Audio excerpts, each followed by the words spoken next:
Previously on back in the saddle, and gee, you guys have just come back in here, and the former coach climbed in, had a full go yesterday. Apparently quite a few people have had a few things to say.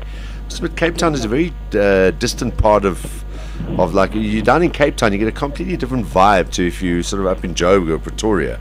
It's amazing how people react to Springboks in different ways in different places. Did you find that, Jake? Yeah, I do. I mean, I remember when I coached as well, and you remember, you know, whatever you do, you always, we are parochial, and, you know, we are very big fans, and we missed out a lot of international rugby. So, you know, having a union or having a franchise or having a province that you coach is obviously very big in our country. So, you know, one has to understand that when you're coaching the national team, because you're never going to make everybody happy, you know. Now, and I think if I stand corrected, obviously we're running around all over the place, so you sort of pick up bits and pieces. Was it you that just said, "Listen, Heineke, just keep your head down and stick to your, stick to what your plan is"? Was that a quote from you? Yeah, look, what I said is that, you know, he's never going to please everybody, you know, and everyone's got a view on who he should be dropping and who he should be playing, and you know, a lot of people got a view on how he should be coaching. And at the end of the day, I suppose one advice Ian Mack gave me when I was coaching is, you got picked for a certain skill, you got picked for a job, you know, in terms of doing a job, just do the job the way that you should do it and the way that you believe it should be done. You know, as soon as you start doing it someone else's way, it inevitably doesn't work, and then you never ever forgive yourself, because you end up trying to coach, you know, everyone else's way instead of the way that you want to coach. So, you know, I've been there before, Darren. I know how lonely these times can be, and how many sort of pieces of advice you get from everybody. It's important that he just sticks to what he believes in. Yeah. Look, I don't even think I remember him having to go through, and I know when he was with the Bulls, they also went through a bit of a rough time at one stage. I know he made a point during the week of also saying he has been written off before, and I think he might be referring to that time when the Bulls at one stage almost never even had a sponsor for Super Rugby, and they ended up going on to win Super Rugby once under him. So, but I don't remember him having to be this defensive and explain himself as much this way as he, like he did with the Bulls. Obviously, now we're talking in the national interest, so it's coming from all sides, not just Pretoria. Well, I think that's the answer, Darren. I don't think he had to, but then he was never coaching a national team. You know, when you're coaching one franchise and you only have one core group of supporters, you don't really have to explain yourself, you know. But I think when as I said, when you're coaching the national team, then you know, then people in Cape Town want to know what he's thinking, and people in Pretoria want to know what he's thinking, and then people in the rural areas want to know what you're thinking. So it's not as easy as just, you know, getting away with it when you're with one franchise. Yeah. What do you say now if you were sort of sitting there having a glass of wine with Heineke, and you know, what do you say to a guy now? You've been there, as you say, you've been down the road. You've also had your pressure times as well. I mean, what would Jake White say to Heineke?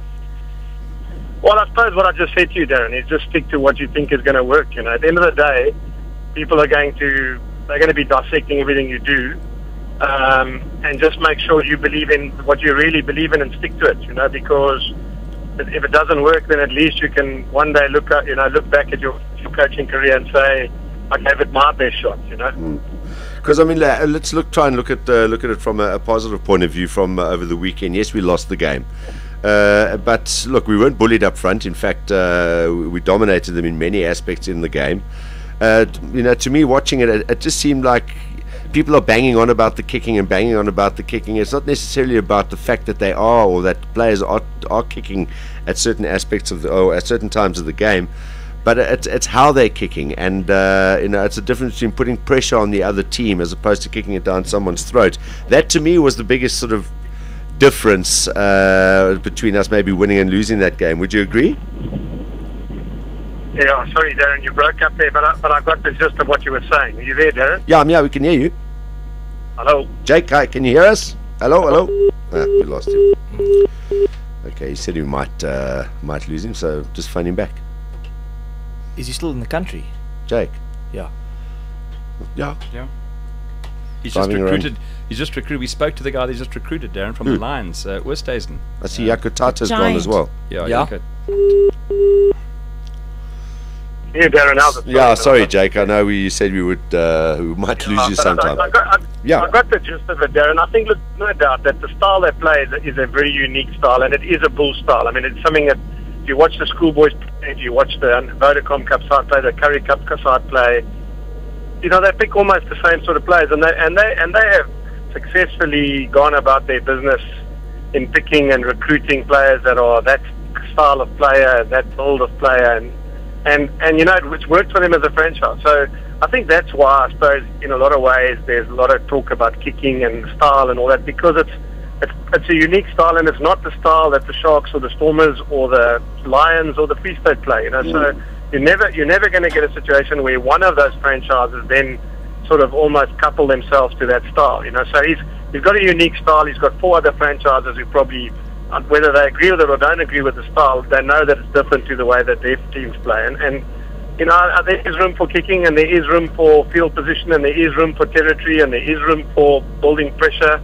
I mean, I think you said this weekend, we're never going to get bullied as a pack of forwards. I mean, if that day happens, we might as well give up, because we've always been known as a team that have. I mean, I remember one of the sort of low times of world rugby was when we got a pushover try scored against us against the World 15 in the 80s. I remember someone said, "That's disgusting." I mean, that should never happen to a Springbok pack. So, I mean, when you have those things in your memory bank and you realise that those sort of things are given in South African rugby, as I said, we have a unique style, and I think the thing is that, unfortunately what happens, and I suppose this is what I would be saying to Heineke over a glass of wine, is that, Mac got a lot of flack for being too close to the Sharks. Kitch got a flack for being too close to the Lions. Nick at times was castigated for picking too many Stormers players, So the reality is that, that goes with the territory, and everybody's we coach of the national teams, always going to have some sort of place where they're going to get a bit of action from, and whether it's about the style you're playing, the team you're picking, the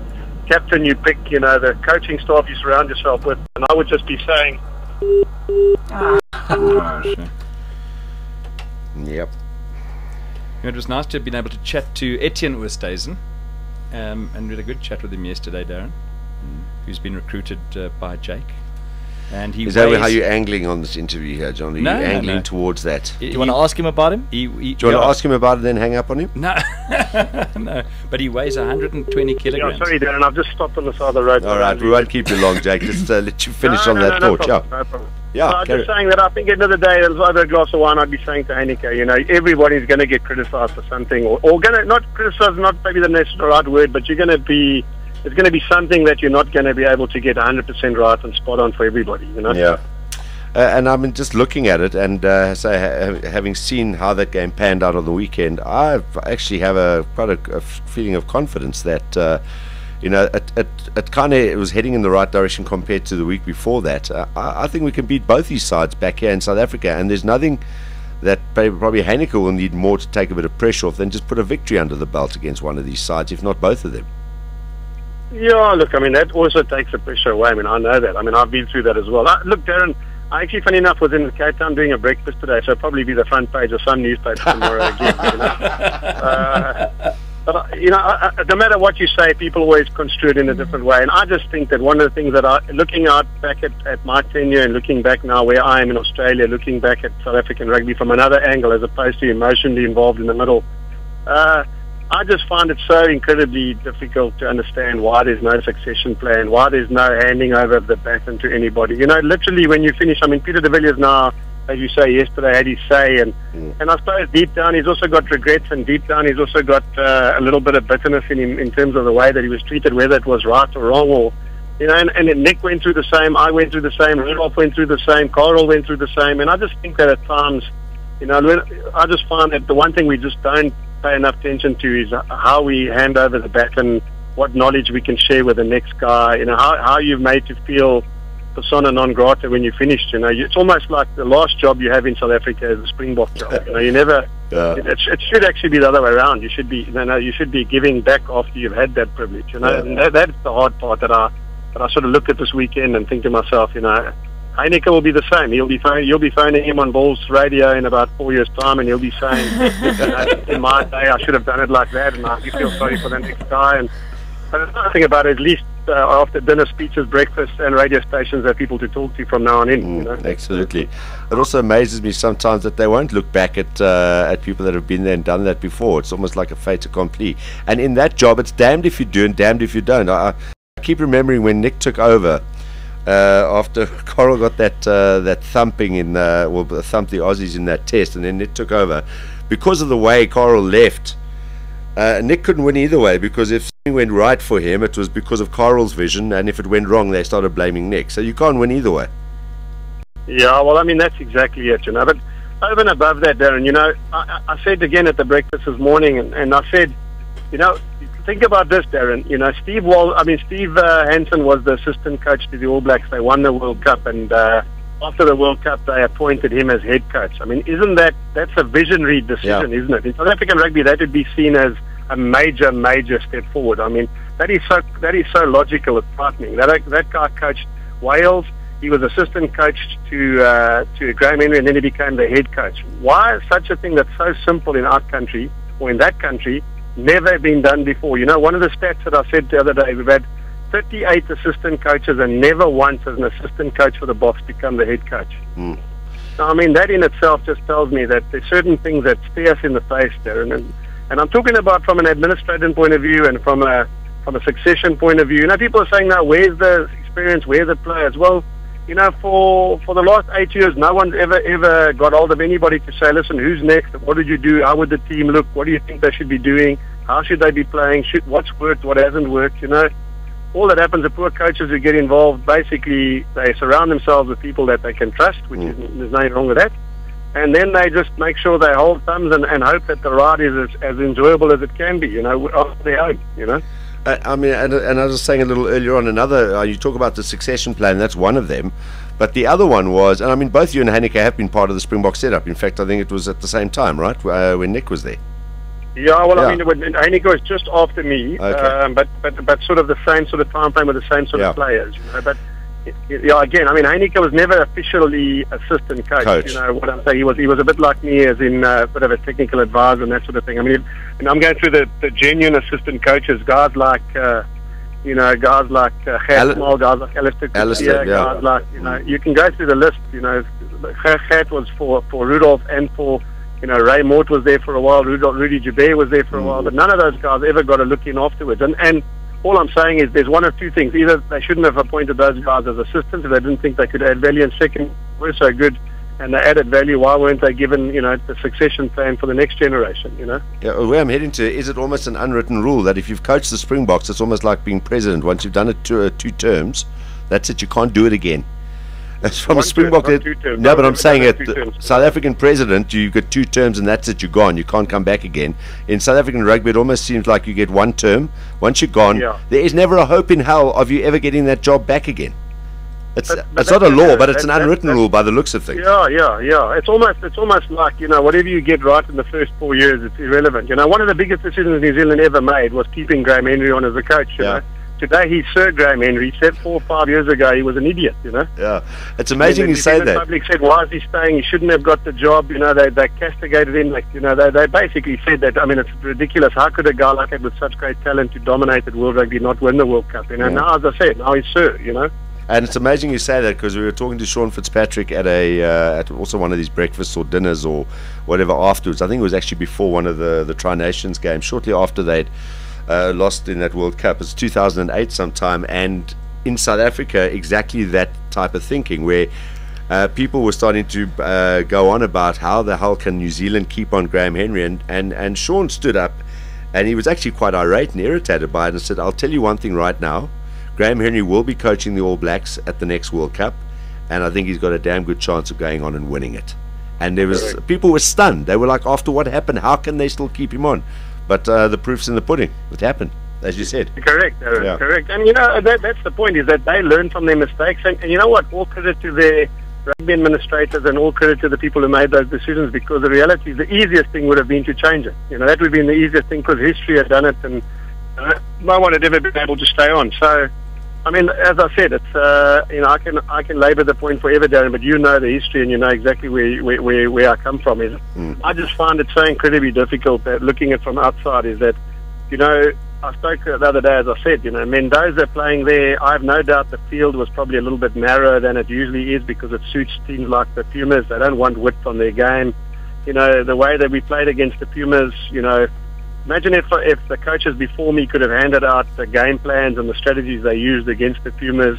then you hand that over to the next coach. I mean, the reality is that there's a lot of information that coaches have picked up along the way. Playing at Twickenham, playing there, what it's like, what the change room facilities are like. I mean, the little things and all that added value helps you. But that's not meant to be. At the end of the day, as I said, it's basically each coach gets the job, and when he gets it, he sort of surrounds himself and then hopes like hell that he can stay there as long as he can. And it's almost survival mode, which is a little bit unfair on every coach who coaches. It's tough enough, the job anyway, Some final ones. Yeah, I'd just like to ask Jake why. I mean, he was obviously in the machine. Why is it like that? I mean, I wish I had the answer for that. I mean, the reality is, I just think that, I suppose maybe from looking back, maybe there's so many dynamics and so many sort of diversities one has to cross and connect, that inevitably you never be able to get all those things right, And I think that once you don't have the backing of everybody that's involved in those decisions, that job becomes almost, almost becomes unbearable, because unless you have the whole board and the whole rugby public and the whole rugby media and everyone saying that's the guy, the job can become quite lonely. And as I said, I think that the one thing we can learn from the All Blacks, every decision that's made in New Zealand is so that the All Blacks can be number one in the world. Every decision. So, you never see them writing badly about their players. You never hear them talking badly about their players. You never, you don't see them wearing white boots in rugby games. You don't see them wearing Alice bands in their hair during rugby games. And when I'm making all those standards are passed down from generation to generation. So the value system from the way they treated, the way they behave, the way there's a succession plan. The Fred Allens and the Colin Meads and the Jock Hobbses and all those guys make very sure that the standards that are supposed to be met are met by everybody, from the way you promote the game to the way you play the game to the way you sell the game. The reality is that everyone's got to be on the same sheet. Yeah. Jake, always like to chat to you. Isn't it almost time for you to head back and start getting pre-season ready and taking a couple of those Lions boys with you? They're not yet, but I mean, I'm sort of got another sort of 5 weeks, 6 weeks of holiday. The bottom line is we have 4 weeks off as a club, and that's the whole of October. I just came a bit earlier because obviously I needed to find some Springbok rugby players, and now that the job's done, I can head back at the end of October. There we go. Well done on Etienne Oosthuizen as well, Jake. A wonderful player. No, fantastic. Thanks, John. That's kind. Thank you, my friend. Awesome, Jake. Drive safely. Thanks for taking some time out on the side of the road there to allow us to finish this interesting chat, as a lot of people are saying on Twitter as well. It's a pleasure, Darren. Cheers, Jake. Drive safe. Ciao, ciao. Bye. Bye. There we go. Jake White joining us on